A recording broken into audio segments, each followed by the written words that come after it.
En plein week-end des 24 heures du Mans et lors du week-end du Grand Prix du Canada, donc ce dimanche 15 juin, il s'agit de Luca De Meo qui a démissionné du groupe Renault. Il a annoncé sa démission après 5 ans pour relever de nouveaux défis en dehors du secteur automobile. Le conseil d'administration, convoqué par son président Jean-Dominique Senard, a exprimé sa gratitude envers De Meo pour le redressement et la transformation du groupe Renault.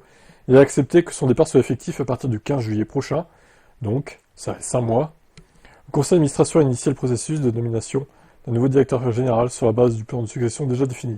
Le conseil d'administration a exprimé sa confiance dans la qualité et l'expérience de l'équipe de direction pour continuer et accélérer la stratégie de transformation du groupe Renault dans cette nouvelle phase. Alors, question qui se pose, notamment en voiture de tous les jours, qu'est-ce qu'ils vont faire avec Alpine? Est-ce qu'ils vont continuer les voitures électriques? Est-ce qu'ils vont revenir aux hybrides thermiques? Est-ce que chez Renault, c'est pareil, le successeur va définir le même programme? Et surtout, ce qui est important pour nous, fans de F1, qu'est-ce qui va advenir d'Alpine en F1? Est-ce qu'ils vont continuer ou est-ce qu'ils vont vendre Alpine à quelqu'un d'autre?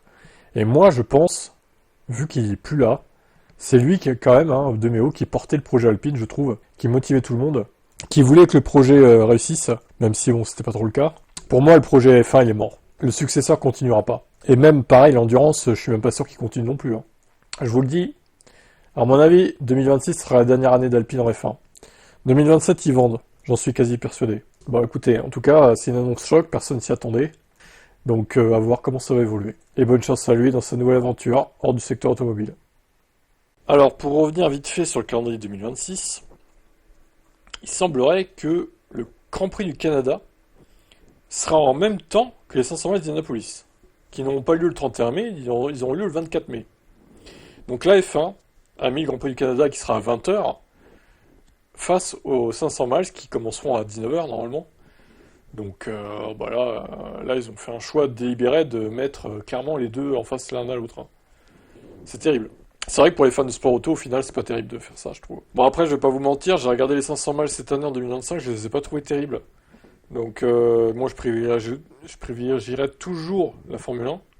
C'est clair et net. Maintenant, je suivrai les résultats des 500 miles, j'ai pas de soucis, mais bon. Et en juin, il pourrait y avoir également une coïncidence entre les qualifs du Grand Prix de Barcelone et le départ des 24 heures du Mans. Mais aussi l'arrivée de la mythique course d'endurance et le déroulement de la Formule 1. Ah ouais, j'avoue, il y a ça aussi. Parce que là, le Canada, au final, c'est le soir. Donc l'arrivée de 24 heures du Mans sera à 15h, ou 16h, je sais plus. Peut-être 16h plutôt. Mais là, le Grand Prix du Canada sera à 20h le dimanche. Donc il n'y aura pas de souci au final. On pourra regarder les deux tranquillement.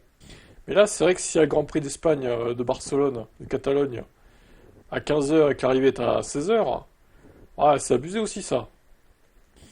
Franchement, c'est pas cool. Bon, bah écoutez, mauvaise nouvelle en tout cas. Je trouve ça dommage de pas avoir fait un calendrier qui.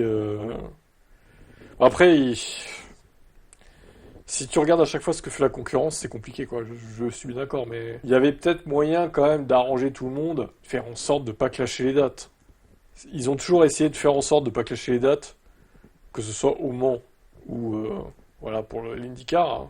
Parce que en général, bon, l'Indy 500 était tout le temps couplé au Grand Prix de Monaco à 15h. Donc c'était parfait, tout le monde pouvait voir les deux, finalement. Mais là, cette journée typique Grand Prix de Monaco plus Indy 500 le soir, ça n'arrivera plus, apparemment, donc vu que le Grand Prix de Monaco a été déplacé.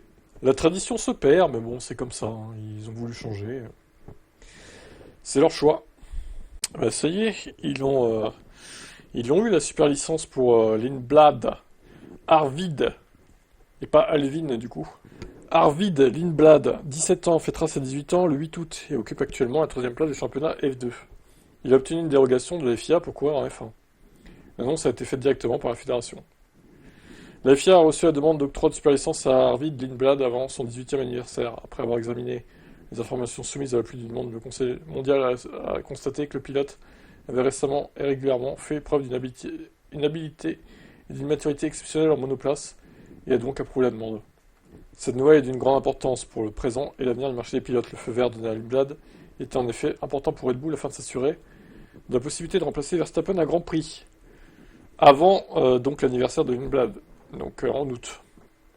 Alors moi j'entends que ils font leur leur petite dérogation, mais dans ce cas-là, en fait, pourquoi avoir mis minimum à 18 ans?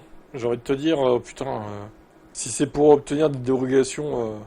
Bon, après, je note hein, il est très bon, ce petit Lindblad, mais pas sûr que d'autres à 17 ans qui n'ont pas son talent auraient une dérogation, mais moi, je dirais qu'il aurait pu attendre quand même 18 ans et il faudrait pas leur donner de dérogation quand même, quoi. Ils sont pas à quelques mois près, en vrai, ces jeunes. Est-ce qu'ils sont vraiment à quelques mois près, quoi? Ils auraient pu mettre un autre pilote, même si, admettons, Max est banni, je sais pas, en Autriche, ou les courses d'après. En vrai, il y en a plein des pilotes qui demandent qu'à rouler une course, hein, et des pilotes d'expérience en plus. Quitte à prendre un pilote extérieur à Red Bull pour une seule fois, ils vont pas en pleurer, quoi. Ils vont pas, ça va pas les tuer. Bon, en tout cas, ils ont eu gain de cause, tant mieux pour eux. Maintenant, on verra si ils débutent avant ses 18 ans. Pas faux. Marco reconfirme que Tsunoda finira la saison chez Red Bull. Donc, au moment où je fais la vidéo, nous sommes le 10 juin, d'accord? On en reparlera à la rentrée. On verra s'il est toujours là ou pas. Nous sommes encore à 3 ou 4 dixièmes de McLaren, la décision est immense. Si on ne progresse pas, nos chances de remporter le championnat des constructeurs, des pilotes finira par s'épuiser. Aux constructeurs, nous n'avons plus aucune chance. Évidemment, aussi à cause du deuxième pilote. Allez, bim! Car Yuki s'adapte trop lentement. Il n'a marqué qu'un point lors des 3 dernières courses. C'est pas satisfaisant, il a détruit le soubassement et d'autres pièces neuves à Imola. Il n'utilise donc pas le même matériel que Max. Le plus grave, c'est que Yuki n'est souvent qu'à un dixième de Max en essai libre. Mais en qualif, l'écart se creuse. À ce moment-là, la pression est forte. Et il a du mal. Il a besoin de plus de temps pour s'adapter, il l'aura. Nous espérons qu'il restera dans la voiture. Ah, nous espérons qu'il restera dans la voiture jusqu'à la fin de la saison. Nous espérons. Ça veut dire quoi, ça? Espérer, c'est toi qui décides. Enfin, je veux dire, vous espérez qu'il restera dans la voiture, donc c'est même pas gagné en fait. Moi, je pense qu'il va pas finir la saison chez Red Bull. Ils vont essayer à Jar au bout d'un moment, sûrement à la rentrée de septembre. Mais ça m'étonnerait pas. On en reparlera.